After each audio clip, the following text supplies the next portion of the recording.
जय श्री कृष्ण प्रिय भक्तों, जय संतोषी माता। आज की इस वीडियो में हम श्रवण करेंगे संतोषी माता की पावन व्रत कथा। कृपया शांत मन से अंत तक अवश्य सुने। एक समय की बात है, एक बूढ़ी माई के 7 बेटे थे, जिनमें से 6 कमाते थे और एक न कमाने वाला था। वह बूढ़ी माई 6 बेटों को अच्छा खाना बनाकर खिलाती, पर 7वें को उन सबका बचा कुछ झूठा खाना खिलाती थी। वह भोला भाला कुछ समझ ही नहीं पाता था। एक दिन वह अपनी पत्नी से बोला, देखो मेरी माँ मुझसे कितना अधिक प्रेम करती है। तो उसकी पत्नी बोली, अगर सबसे अधिक प्रेम करती है तो वह तुम्हें सबका बचा कुचा खाना क्यों खिलाती है? बेटे ने कहा, मेरी माँ ऐसा नहीं कर सकती। लेकिन उसकी पत्नी ने कहा, तुम्हारी माँ तुम्हें बचा कुचा झूठा खाना ही खिलाती है। यदि यकीन ना हो तो स्वयं देख लेना। बेटे को इस बात पर विश्वास नहीं हुआ, लेकिन एक दिन वह छुपकर देखता है कि माँ अपने 6 बेटों को बड़े प्रेम से कई प्रकार के व्यंजन बनाकर प्रेम से खिला रही है। जब वे खाना खाकर उठ गए तब माँ ने उनकी थालियों से जूठन इकट्ठी की और उसके लिए थाली में परोसकर रख दिया।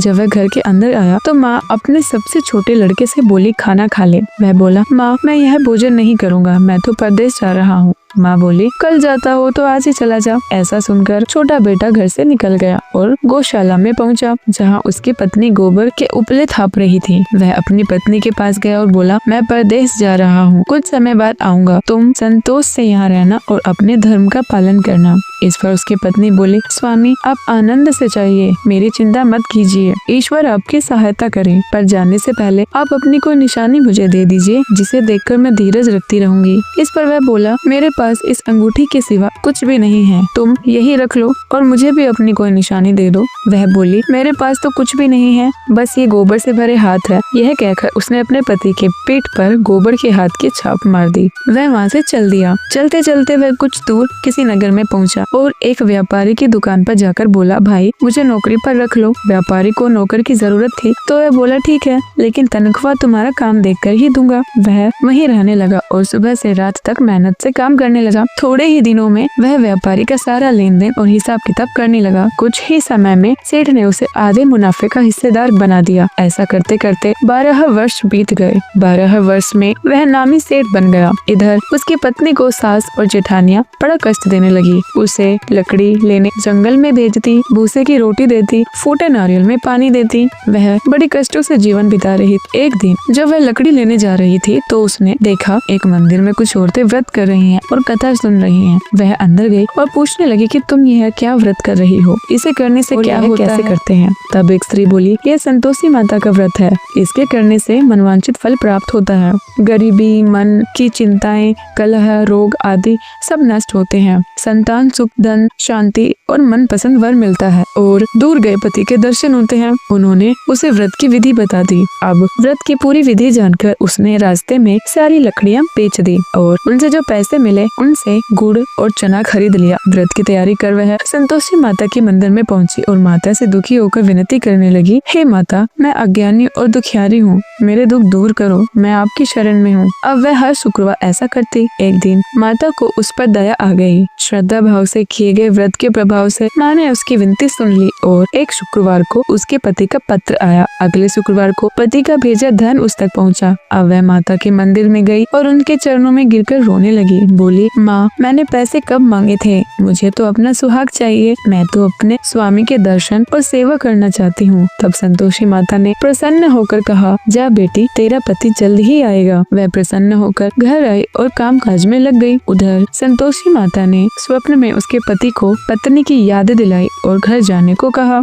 वह बोला, माँ मैं कैसे जाऊँ, परदेश की बात है, लेन देन के कई हिसाब बाकी है। माँ बोली, सवेरे उठकर मेरा नाम लेकर घी का दीपक जलाना और फिर अपने कार्यस्थल पर बैठकर अपना कार्य शुरू करना, तुम्हारा सारा हिसाब किताब सही से पूरा हो जाएगा। अब माता के कहे अनुसार सवेरे उठकर उसने वैसा ही किया। देखते ही देखते उसका सारा लेन देन साफ हो गया और धन का ढेर लग गया। वह खुश होकर घर की ओर चल दिया। उधर उसकी पत्नी रोज लकड़ियाँ लेने जाती और संतोषी माता की पूजा अर्चना करती थी। एक एक दिन वह बोली, माँ यह धूल कैसी उड़ रही है। माँ बोली, बेटी आज तेरा पति आ रहा है, तुम आज एक काम करना, लकड़ियों के 3 गट्ठर बनाना, एक नदी के किनारे रख देना, एक घर के पास रख देना और तीसरा सिर पर रखकर घर जाकर आवाज लगाना, सासू जी लकड़ियों का गट्ठर लो, भूसे की रोटी दो और फूटे नारियल में पानी दो, आज मेहमान कौन आया है। उसने वैसा ही किया। घर गई, आंगन में लकड़ियों का गट्ठर रखकर बोली, सासू जी लकड़ियों का गट्ठर लो,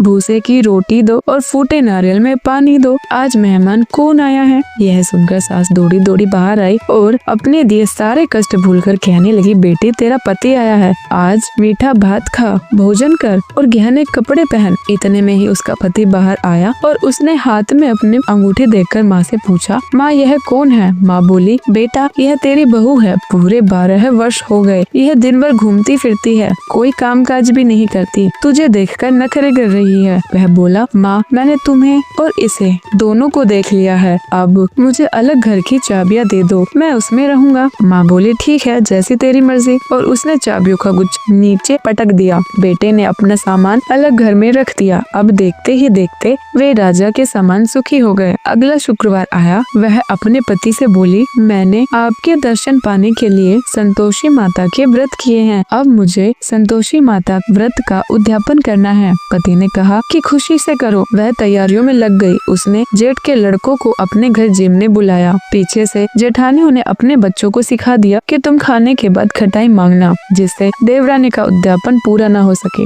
अब लड़कों ने जीमते ही खटाई मांगी, तब वह बोली, नहीं नहीं भैया मैं नहीं दे सकती, यह संतोषी माता का प्रसाद है, इसमें खटाई नहीं खा सकते। लड़के बोले, तो फिर पैसे दे दो। भोली भाली बहू समझ न सकी और उन्हें पैसे दे दिए। वे उन पैसों से खटाई लेकर खाने लगे। इस पर संतोषी माता क्रोधित हो गई। माँ संतोषी के क्रोध के कारण राजा के सिपाही उसके पति को पकड़कर ले गए। वह बेचारी रोती हुई माता जी के मंदिर में गई और बोली, माता यह क्या किया। माता बोली, पुत्री मुझे दुख है कि तुमने अभिमान करके मेरा व्रत तोड़ा और इतनी जल्दी सब भूल गई। वह बोली, माता मैंने तो कुछ गलत नहीं किया, मैंने भूल से लड़कों को पैसे दिए थे, मुझे क्षमा करो, मैं दोबारा तुम्हारा उद्यापन करूंगी। वह चली गई और रास्ते में उसे उसका पति आता हुआ मिला। उसके पूछने पर वह बोला, राजा ने मुझे मिलने के लिए बुलाया था। अगले शुक्रवार उसने फिर उद्यापन किया। जेठ के लड़कों को बुलाया। जेठानियों ने फिर उन्हें सिखा दिया। लड़के भोजन से पहले खटाई मांगने लगे। अब उसने ब्राह्मण के लड़कों को बुलाकर भोजन कराया और दक्षिणा दी। संतोषी माता उससे प्रसन्न हो गई और 9 महीने बाद उसके चंद्रमा के समान सुंदर पुत्र हुआ। वह अपने पुत्र को लेकर रोजाना मंदिर जाने लगी।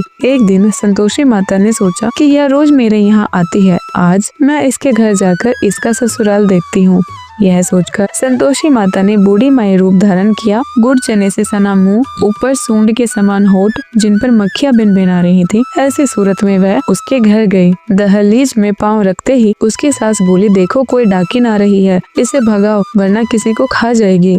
सभी घर वाले भागकर घर की खिड़कियां और दरवाजे बंद करने लगे। तभी बहू ने ऊपर की खिड़की से देखा तो वह चिल्लाने लगी, आज मेरी माता मेरे घर आई है, आज मेरी माता मेरे घर आई है। उसकी सास बोली, बहू पागल हो गई है और बच्चे को भी पटक दिया। बहू बोली, माता जी मैं जिन संतोषी माता का व्रत करती हूँ यह वही माता है। ऐसा कहकर उसने सारी खिड़कियां और दरवाजे खोल दिए। सबने संतोषी माता के चरण पकड़ लिए और विनती कर कहने लगे, हे माता हम मूर्ख हैं, अज्ञानी हैं, पापी हैं, आपके व्रत की विधि हम नहीं जानते, व्रत भंग कर हमने बहुत बड़ा अपराध किया है। हे जगत माता हमारा अपराध क्षमा करो। माता बहुत खुश हुई और उनका अपराध क्षमा कर उन पर अपनी कृपा की और पूरे परिवार को आशीर्वाद देकर कृपा प्रदान की। हे संतोषी माता, जिस प्रकार तुमने इस बहू को फल दिया और अपना अपार प्रेम और कृपा प्रदान की, वैसे ही इस कथा को कहते सुनकर हुंकार भरते सबको देना। बोलो संतोषी माता की जय। जो इस कथा को श्रद्धा से सुनता सुनाता है,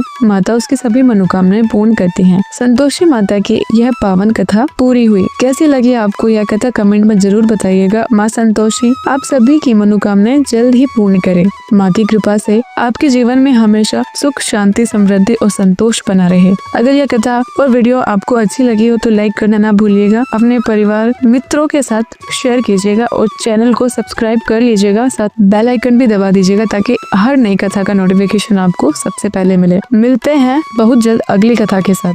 तब तक माँ संतोषी आप सभी पर कृपा बरसाती रहे। बोलो संतोषी माता की जय। जय संतोषी माता। राधे राधे।